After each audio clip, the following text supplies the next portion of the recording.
Hier, c'était l'Ituri. Aujourd'hui, c'est Lubero, où le carnage se fait chaque jour. Et le gouvernement de Tshisekedi ne dit mot. Ce qui veut dire il consent. Moussala ya gouvernement, kaka ko constater ba dégâts, ba sala ka actionté. Bandeko, la situation ezako kende seko kende na ndenge ya mabe. La situation catastrophique na niveau na ba zone ya Lubero. Lobe zalaki Ituri le lezo a Lubero. Ba massacre a plus de 80 morts. Nous sommes en train de marcher aujourd'hui dans la rue, nous manifestons. C'est pour montrer notre indignation face au massacre que nous sommes en train de subir dans les territoires de Lubero et de Beni, ainsi que la province de Ituri. Et nous sommes en train de demander à ce que le gouvernement puisse prendre en main la question des ADF, parce que les ADF sont en train de nous exterminer. Donc si nous n'agissons pas maintenant, le pays est en danger, c'est un mouvement terroriste et nous devons agir comme on agit devant un mouvement terroriste. Jana usiku wa kukuchia jana waliua wandugu zetu Mangorojipa, wameua wandugu zetu plus de 100 personnes, lakini mambo ya haya guvernema yetu hata haiwezi kutoa pole, hata neno ya pole inakosa. Sasa unaona Katari nayo vile kulikuwa atake, wanatosha komunike kuhusu Katari. Tunasema sasa Katari imezidi Kongo, imezidi kwetu tunakufa kila siku. Hata hawezi sema mambo ya pole. Ndio maana leo tunatukuta barabarani tukiandamana, tukalia na wandugu zetu, baba zetu, mama zetu ambao walichinjwa huku Mangorojipa. Urudi nyuma nje bana shadi ziko na inaingia.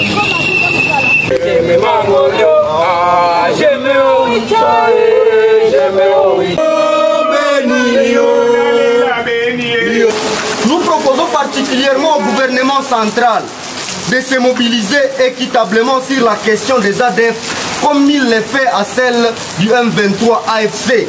Car nous sommes en train d'observer avec regret la disparité dans les traitements de crise sécuritaire. 2. De réévaluer rigoureusement, puis lever l'état de siège instauré depuis plusieurs années dans les provinces du Nord Kivu, sans atteindre malheureusement les résultats escomptés à terme de sécurisation de la population.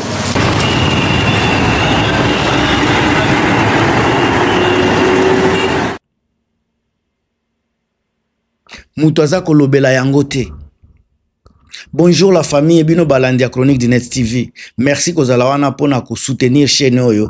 Lelo makambo eza na niveau mususu, tozana makambo na dimension mususu otoki ko salela analyse ya makambo ya Congo. Et comme tellement désolant. Les soi-disant gouvernement et ses communicateurs bango tout baza tourné vers destitution ya nani ya Vital Kamerhe baza ko se tourner sur ba problème ya nini ya parlement pendant que problème ya kolobela na Congo eza insécurité. Tshisekedi ozala ki censé a koloba ka ko sécuriser population, on ne voit rien de la sécurité au Congo. Lelo tozomona nde ba carnage, ba catastrophe ya insécurité sur toute l'étendue. Sauf parti oyo bananga baza ko contrôler. Alors, to komi na ba perception moko donc kofondi nazoye bate soki nani nde aza na kati ya logique. Imaginez-vous na ba Mangorojipa comme ni na Lubero kuna. Oyo baza censé ko sécuriser Gouvernement Tshisekedi Mouteza Kuna. Mais chaque jour, bazako boma bato. Est-ce que le gouvernement vraiment Tshisekedi Zako travailler ou bien Zalakate? De protéger les citoyens, nous le demandons à ce qu'ils puissent prendre avec la même lourdeur la question de M23 comme avec la même lourdeur que la question de M23, la question des ADF, parce que nous avons constaté qu'ils ont pris la question des ADF à la légèreté et on arrive même à tuer plus de 100 personnes en une nuit, et donc nous on ne comprend rien. Alors c'est pourquoi nous sommes en train de manifester aujourd'hui pour exiger à ce qu'il y ait quand même une intervention du gouvernement. Pour vous, il y a 2 poids 2 mesures. Oui, il y a 2 poids 2 mesures. Nous voyons que la question des ADF est prise comme une petite question, alors que ça nous coûte beaucoup de vie. Et par rapport à la présence de l'UPDF qui est dans la zone de massacre continu. Oui, la présence du UPDF comme son absence, ça ne change rien parce que nous continuons à perdre des frères, des pères, des mères et des gens qui se déplacent, quittant leur milieu respectif. Et aujourd'hui, nous voyons la présence du UPDF comme si ça n'a rien changé chez nous. Merci. Unaweza kutuambia kwa kifupi kama nini kama licha? Est-ce que le gouvernement Tshisekedi bakoki koya kopesa biso vraiment contre randi ya musala na bango? Parce que baza censé protéger la population. Mais oyo tozomona bango baza kuna te. Ezaka makambo ba minéré, bango baza kaka na makambo ya minéré. Pendant que la population baza ko accroupir na kati ya insécurité, na kati ya vie moko, na kati ya pauvreté. Situation est comme précaire na mboka mobimba. Soki bango moni gouvernement bazako lobela makambo ya mboka, eza makambo ya ba minéré, bazako allouer ba monta moko boy ko sala boy na boy. Nde eloko bango ba lobelaka toujours. Soki vous prêtez attention. Mais ne parle pas de la sécurité du Congo, il ne nous parle pas comment ils peuvent sécuriser le Congo, comment ils peuvent faire pour quand même kotia kimia esika bango bazako diriger. Awa tozolo bela M23 te. Esika Tshisekedi azako diriger. To banda kotuna ye. Pourquoi insécurité zakuna? Pourquoi batu bazako kufa chaque jour? Ngai personnellement nazako dénoncer incapacité flagrante ya Tshisekedi. Incapacité ya ko protéger population. Azako incarner faiblesse. Incapacité, incapable. Azako incarner vraiment idiotie à solo na tête ya mboka. Ba Congolais botala makambo eleki na Nepal. Kaka pona internet ya pamba e fukamisi gouvernement, échanger gouvernement batu ba kufi pona internet. Mais bino boza na kini, boza na capitale. Boyebi makambo ezoleka na Congo, boza ko agir te. C'est que boza ko participer na malheur ya peuple congolais. Bino batu bozako agir te. Bozako participer indirectement na pauvreté ya peuple congolais, na insécurité aux population congolais bazako vivre na kati. Nga na boyi ko participer yango nazako dénoncer. Massacre oyo tozomona eza massacre ya répétition. Eza kaka moko te ezo salema chaque jour. Par exemple oyo tikoleka le 9 septembre na Ntoyo. Et si près de 80 personnes ont été tuées lors d'une veillée funéraire. Funéraire balobaka funéraire. Batu bakufi bozana matanga, na butu bozana matanga bozolela mutu, batu bayeko boma batu. Musala ya militaire ya Congo eza nini? Musala ya ba policier ya RDC baza kosala musala nini bandeko?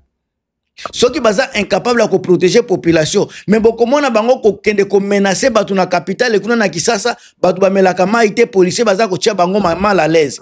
Bokena ba carrière minier, bozo kuta garde républicaine kuna baza ko embrier batu. Mais ba place oyo baza censé ko sécuriser population, kuna baza la kate. Police et si que fallait qu'il protéger population, azana ye kuna te. Sika musala ya police ya Congo. Musala ba militaire ya Congo eza nini soki baza incapable de sécuriser population. O eza échec total ya politique ya sécurité ya Tshisekedi. Côté sécurité, Tshisekedi aza 0-0-0. mboka batu bazako boma population à 5 km na nini na poste ya militaire 5 km poste ya militaire tolo bakasi ba militaire na soki poste ya militaire bazawa quartier ba militaire na 5 km rebelle azako travailler azako manœuvrer na 5 km renseignement na bino ba policiers ba militaire za wapi sécurité na bino kutu ezate soki na 5 km nde sika ba rebelle bazokende ko ba population na 5 km ya place oyo bino bofandi si quartier na bino c'est que renseignement na bino eza zéro bino moko boza en sécurité te ngaye nga naza ko pointer misapi ba FARDC na ba force ya sécurité ndenge noti koloba ba policier naza kwa kize bino pona bozako bokomaka na bino place nyoso na retard on dirait bino botango bomoni ke bazako bunda bozela kananu bakende et puis bino boye ko bimela parce que totikala jamais koyoka bokutani na embuscade tango bango bazako kima be bazako buma bokutani na bango bandi ko bunda bosalaka yango te ezalaka toujours tango basilisi nde bino boyaka tango basilisi nde bino boyaka il y a quelque chose oyo ezako fusionner wana soit boyebaka ke bakoya bozeli basilisa nanu koboma et puis bino bolandi bango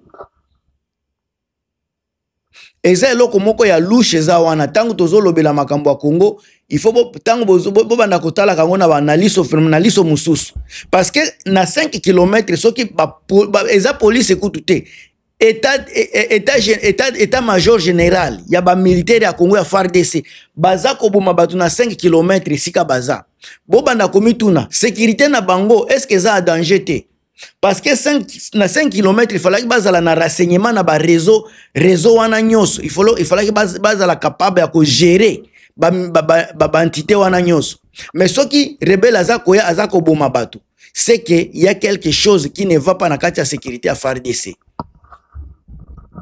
oyo eza responsabilité politique et directe ya Tshisekedi Tshilombo, un voyou, un délégué incompétent.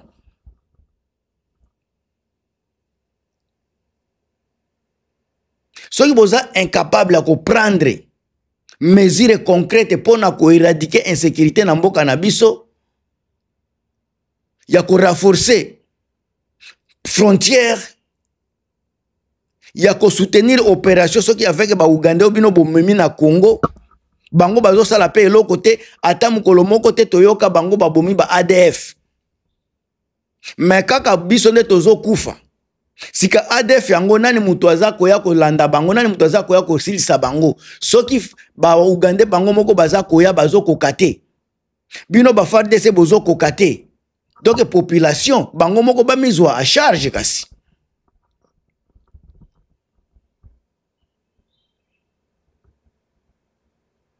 Alors bino bozaka na ba projet politique, ba projet économique oyo bolakisaka. Mais en réalité ezako jouer au détriment ya ba zone les plus ensanglantées na kati ya est.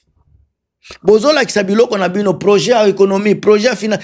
Économie ko tambola ndenge nini soki sécurité eza en jeu. Économie na mboka na biso ko tambola ndenge nini soki toza incapable ko sécuriser population. Tant boza kolobe l'économie, bozo lobe la finance, est-ce que mitu na bino esalaka? Makambo wana ekozala impossible. Soki sécurité na biso eza mise en jeu ndenge boza ko tiango wa jeu. Sika lelo sentiment ya population eza neti baza délaissé, bo délaissé déjà baza délaissé baza na personne pour na ko prendre charge na bango. Ba habitat ya Lubero notamment c'est des secteurs de Bapende ya Baswara baza ko estimer que bin bato ya gouvernement baza ko ignorer ba massacre za ko salema ça fait longtemps malgré centaines de morts, ba déplacement massif, ba fermeture ya ba école, ba centre de santé za ko kangama, mais na niveau ya gouvernement Tshisekedi c'est comme si tout est au calme, il n'y a pas de sécurité. Et c'est comme si Makambuna Congo eza kotambola bien. Mais toza toujours ko dénoncer ba atrocité oza ko salema, ba carnage o baza ko sala envers peuple congolais. Ba impunité moto eza kosala makambo ekoma boye. Chaque nouvelle attaque semble retracer le même scénario sans justice ni protection. Ba civil bango moko ba komi ko constater que ADF continue à tuer et piller à toute impunité. Donc baza ko punir bango te, baza ko kangate, baza ko landela pe bango te.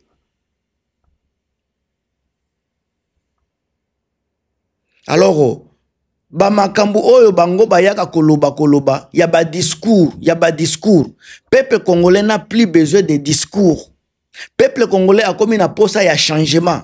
On n'a pas besoin de discours. Toyoka déjà ba discours rebelle. Ya sika ekozalate. Peuple a besoin des actions. Pardon. Des actions banini tolo ba opération moko symbolique ya kolakisa que vraiment présence na bino ezawa, présence ya sécurité eza constante, tomoni présence ya sécurité moko efficace, banza na posa pe ba mona présence ya sécurité visible. Mes chers amis, Congo eza kotambola mabe. Ba attaque na ba massacre oyo ti ko salema et comme ko alimenter clément ya terreur permanente sikana kati ya population. Pendant la vie au vite ozomona ezaba vie ya insoutenable, tozana insécurité, tozana nzala. Batu il faut pas se débrouiller ba kende bilanga ko débrouiller vie. Tant baza kozonga na kolembana na butu mkura pe zalaka te minde ezate babalabala malonga ezate. Omona ka tango ba événement communautaire bazokuta na basolola quand même ko se pese ko mi pesa moi réconfort batu komona batu wana bakoya koboma bango. Ça ce n'est pas normal. Na espace ya ane moko na ba territoire ya Lubero kuna ezana plus de 1100 morts ba civils. Na kati ya secteur ba pende kaka na Lubero wana. Tozo mona ba destruction massive. Ba fuite en masse. Ba structure na zo ba hôpitaux, ba école nyoso fermé. Parce que tant baza ko fungola ngo bataki ezo salema. Na moi ya sanza ya mena salaki vidéo na lobaki il y avait plus de 65 morts na mois de mai. Na sanza moko kaka 60 morts déjà. Nyoso balobaka eza attribué na ba ADF. Musala sika ya gouvernement Tshisekedi tangu batu baza kokufa chaque jour. Pourquoi gouvernement bazwaka mesure te ya kokende ko protéger population? Mes chers amis, Tshisekedi abomi mboka. Tshisekedi abomi mboka, a détruire mboka na biso. Eza biso nde tozana tokomi sika na droit. Tokomi na obligation ya ko se prendre à charge. Soki boye tokosila, population bakosila. Bochela nga ba commentaire mes chers amis, on est ensemble. À plus.